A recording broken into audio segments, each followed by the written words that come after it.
Of course, my view is the law is a very enjoyable subject, Razlan.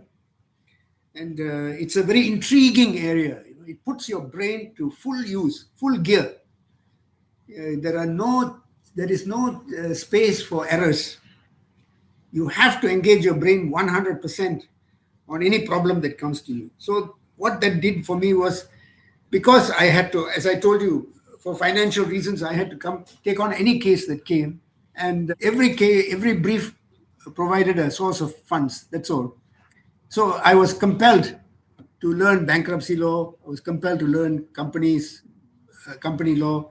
I came from an English common law system where we learned the Theft Act, and suddenly I had to switch to the Indian Penal Code.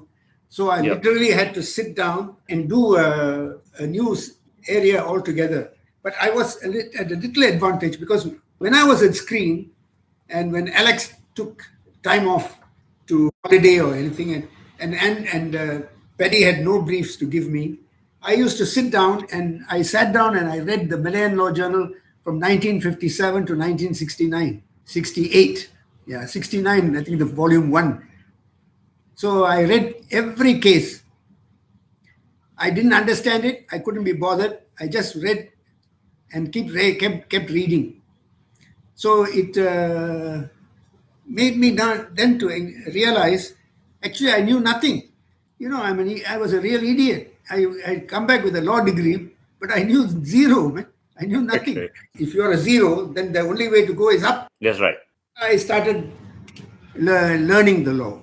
So I used to go, when I went to court, for example, after I was called to the bar, I used to go to court, and I'd never finish. And when my cases finished, I never came back.